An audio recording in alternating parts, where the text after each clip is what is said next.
We are a social good consultancy, which means that we work with a lot of nonprofits trying to figure out how development and marketing can work together better, do corporate alliances, really be integrated. And one of the things we've noticed is that when we're working with our nonprofit clients, much of the time for their promotions and their alliances, their target demographic is women. They make the purchasing decisions within the household, and they're also very engaged in charity. Look no further than Go Red or what happened around a pink ribbon to know that women, when they take a cause on, can create powerful movements. But what we started to think about at Good Scout was, what about men? Why aren't we targeting men? Why aren't we going after them in a whole different way? And maybe it's because we're not doing it in the right way. So we decided to engage in a study that really will be a baseline on men in philanthropy. What are they doing? What are they not doing? And how do we get them to ignite and really talk to them differently so they're engaging? First, before we get into the actual results of the study, since we're at the UN Foundation and the Social Plus Social Good Hub, this is a global conversation. It's not just here in the US. And so we wanted to really measure sort of what are men saying, and are they a part of the conversation, at least from a social analytics perspective, in terms of philanthropy. So we just took a really quick social graph, social analytics snapshot of a 24-hour period across all of the social networks to see what that breakdown looks like, to see if people are active in terms of men specifically and how that gender breakdown looks. So you can see the actual saturation across the world in terms of the global landscape. You can see some of the hot topics here. It's actually talking about men and men's causes. We didn't necessarily put any sort of pointed filters here. We left it open-ended in terms of philanthropy, charity, global philanthropy, and this is what popped up. So we thought it was really interesting that at least half of the breakdown and half of the conversation is coming from men, and we'll talk about what that means later on in terms of what they're talking about and how they're using social to be active in the philanthropic landscape. Some of this may surprise you, some of it may not, but in terms of fundraising, which is what from a nonprofit standpoint a lot of times we're always concerned about, first and foremost is fundraising. More than 70% of men, 73%, are actually donating money. But what we found is over the last 3 years, against baseline studies, they're donating less amounts of money. And so that's an interesting takeaway to think through as we move into why are we engaging men in causes, how are we doing that, and are we being the most effective? Are we doing that in the most effective ways? What you'll find is when men actually engage in causes, they're volunteering just as much as they're donating. What we also found against that baseline research is over the last 3 years, volunteer rates in men with charity has skyrocketed by 70%. So that tells us something about how men want to actually be involved in causes, how they're currently comfortable engaging with causes, and perhaps that donation ask shouldn't necessarily be that primary driver solicitation point. So we asked sort of how do you prefer to participate in causes? So you can see that yes, they're donating, yes, they're volunteering, but what's your preferred method of solicitation or of support? And over half of them actually choose non-monetary methods of giving. So either of their time, of in-kind donations, of their service. A lot of men actually support charities through their professional service and their professional skills by joining boards and things like that. So that's their preferred method. We'll talk about later, and Erica has some insights from the Movember perspective about a potential lack of interest in traditional cause marketing and transactional cause marketing on behalf of men, and perhaps what that stat really means. We'll lift the veil behind that here in a second. Who watched the Super Bowl this year? Show of hands. Who watched the commercials? Yeah. Who watched the commercials for the Super Bowl this year? Oh, so we all had DVR. We all fast forwarded. Great. Well, if you did not have DVR and you're actually watching the commercials, you probably saw an influx of the family man in advertising and in marketing of, you know, yes, of course, we're going to target to men because it's a men-focused sport, although 44% of NFL fans are women, so that's interesting. I'm one. But it was this sort of new profile of a man and of men in terms of being involved in the family. And we saw that come out in our profile here and in our data here that in terms of charitable causes, men choose children and youth as the primary cause that they want to support. So it talks through that dichotomy and that new profile of the family man, not necessarily the man who's concerned about himself, but instead of others. And traditionally, when we look at profiling women, that's definitely true. Women want to give to others over themselves, but we're seeing that now come out in men, which we thought was pretty interesting. The next stat here is peer versus pressure. And you'll hear Brian here talk about some of the peer-to-peer opportunities and Movember of how men are activating around causes. And it is sort of really solidified in a peer-to-peer type of communication. Over 70%, unfortunately, have never shared their charitable support on social media. So they support charity, but they don't want to talk about it. Which, as men, and I think as women, we can all attest that men aren't necessarily the best communicators in general. Brian, come on. Come on. So that's sort of playing out here, but they are engaged and they do want to hear from their friends and family in terms of solicitation. Men do use social media differently from women. So women look to connect with peers, to actually talk about what they're doing that day, whether it's food pictures or pictures of their family. Men use it for professional networking. They use it to actually gain information. So considering the way that we're using social media differently, how do you want to hear about a charity? Do you like advertising? Do you want to hear about it through an email? Do you want to hear about it from a friend or family member? And the answer is yes, friend or family above and beyond any other, with friends actually trumping family a little bit more. But that's how they want to hear. And so really challenge that competitive spirit is what we're coming out of this saying by saying, okay, create competitions, create a communication back and forth between friends and family to engage men in causes, not necessarily to solicit a donation, but to really get them involved as part of a community and a movement. And so with that, in terms of preferred solicitation methods, I'll kick it over to Erica here from Movember to talk about what that means for them. Awesome. Hi, guys. Just as a quick show of hands, who has heard of the Movember Foundation? That makes my heart warm so much, you guys. So just a quick backstory. We are the leading global men's health organization dedicated to changing the face of men's health. We ask guys to grow a mustache, shave clean on Movember 1st, grow a mustache for 30 days, physically change their appearance, have conversations to raise funds and awareness. So to Brittany's point about how do men get involved, we've actually done a great job, humble brag. No, you have. Globally, of engaging men and encouraging them to volunteer in different ways that they aren't even used to. By growing just that mustache, that has been key. As you can see from the quick numbers, since 2003, we started in Australia. A quick chat over fashion turned into 5 million participants since 2003. In 21 countries, raising $500 million to fund over 830 men's health programs. So prostate cancer, testicular cancer, men. Thank you. Awesome. So we've actually been able to tell that story and encourage men to volunteer in a completely different way. Last year alone, we had 1.2 billion conversations about men's health.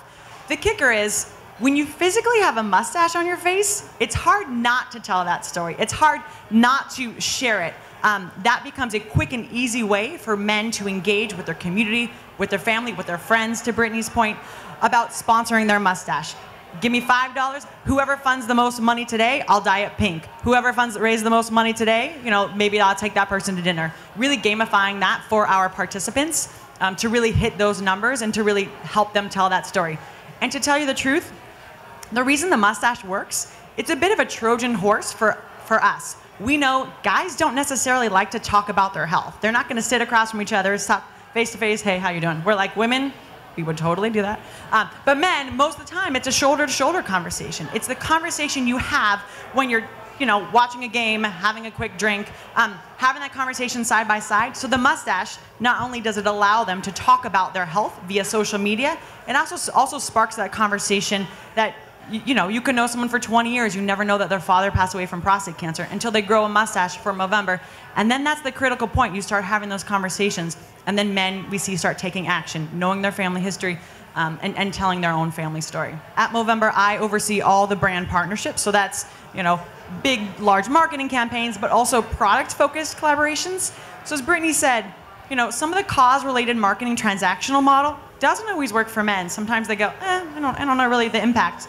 At Movember, we focus on a small subsegment of really targeted brands to make sure we're making the biggest impact for our men and women, and also lets people know, if you're a proud Mo sister, you're encouraging the men in your life to take action for their health.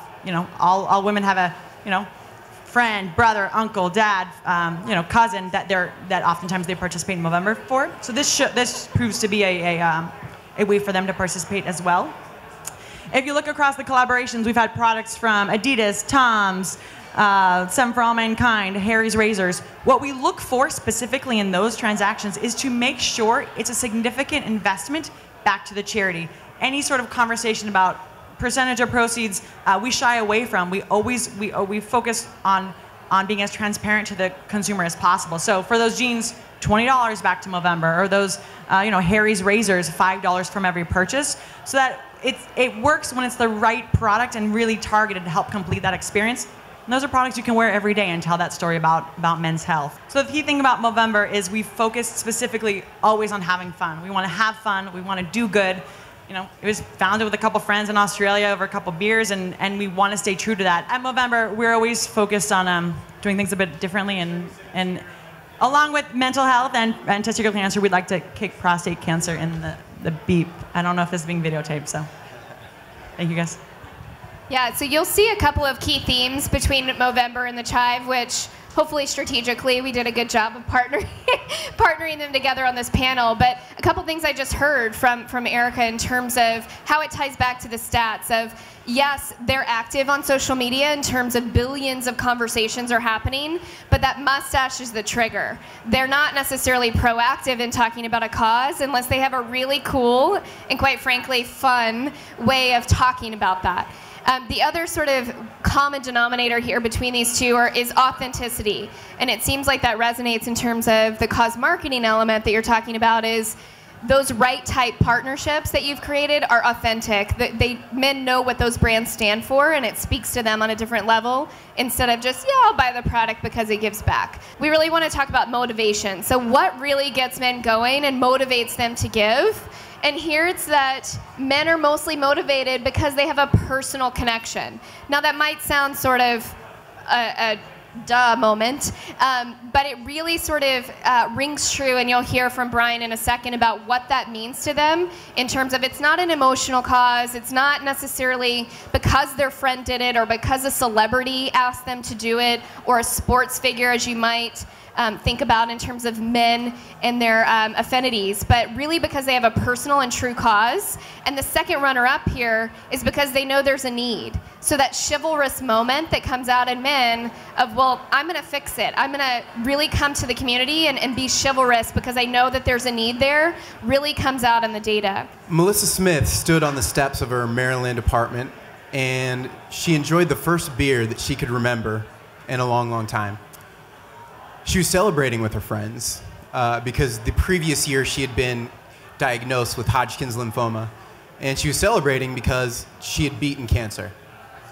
But she couldn't celebrate for long. 2 years later, Melissa found another lump, and this time that medical treatment was a lot more invasive. It was months, several months of radiation, bone marrow transplants, stem cell transplants. But at the other end of it, Melissa, once again, beat cancer for the second time. By 2012, she was starting to feel a little bit more like herself. She was ready to put this 6-year nightmare behind herself. And everything was going great. She finally had enough energy to go to the gym. She was able to go back to work. And what she'll tell you she's most proud of, men actually started to find her attractive and interesting again. But everything was going well until one day her foot fell asleep. And 2 days later, she started to feel a tingle go up both of her legs. And 3 weeks after her foot fell asleep, she was paralyzed from the chest down. Now, doctors diagnosed her with transverse myelitis, which is a rare progressive neurological disorder. And what they think happened is that the same treatment and that aggressive treatment that helped save her life twice from cancer boosted her immune system to a point where the cancer was gone and her immune system actually started turning on her healthy cells in her spinal cord. She became severely depressed. She isolated herself from the outside world. Her third-story apartment became a prison for her. She couldn't move. And what she didn't know at that time was that her sister had applied to CHIVE Charities for a grant on her behalf. She didn't know that soon there would be 12,000 strangers that would come to her aid. And she certainly didn't know that she was about to inspire millions. So before we get into how Melissa kind of inspired millions and a community rallied behind a cause, I wanted to get into the major players and really the components that went into such a successful campaign. The CHIVE, can I get a show of hands? Anybody that's heard of the CHIVE here? Okay, fair amount. The CHIVE started back in 2008, and it was really a couple of brothers and cousins, family members, and all they wanted to do was post funny photos, pictures of beautiful women, viral videos. They wanted to make their friends laugh and entertain them. And what grew organically soon became a social and global phenomenon that turned into a website that gets 30 million viewers each month. And I don't know if anybody's seen those shirts that say "Keep Calm, Chive On," maybe the bumper stickers. Bill Murray. Bill Murray, a picture of Bill Murray on a T-shirt. If you've seen one of those, you've probably seen a chiver, and a chiver is what we refer to as a fan of the CHIVE. CHIVE Charities started back in 2012. We established CHIVE Charities to really help those orphan causes. In specific, we help people with rare medical illnesses, veterans returning from war with a need for quality of life improvements, first response organizations, and also special needs education organizations. Really what CHIVE Charities does is we give a megaphone to the underdog, those orphan causes that nobody's heard of, and we really do that by telling a personal story. We may not be helping a person or individual in the end, but we always are connecting our audience with a personal story. It's really a story that you wouldn't hear otherwise if we weren't telling the story. And we're using the individual to raise awareness for the cause rather than the other way around. And we're changing the charitable giving paradigm, which traditionally is the cause is king. We're using the individual first. And we also make a personal connection through our stories. The people we're writing about and showing you opening up their life to you. You may not necessarily know them personally, but what we try to do is make that connection to where it feels like you almost know that person. It could be, reminds you of your sister or your cousin, or maybe you have a friend that went through a personal struggle similar to what we're writing about. One of the big things that we do is establish the need through photos, through videos. We've seen that men especially want to see that immediate gratification. They want to know, where are my donor dollars going? They want to see that their impact, their dollars are actually directly impacting real lives. Another thing that we do very well is let our donors know in the future, how are our causes doing? It's not just how Melissa's doing today, it's how she's doing tomorrow, a year from now, 2 years from now, 5 years down the road. And that really reigns home with our users.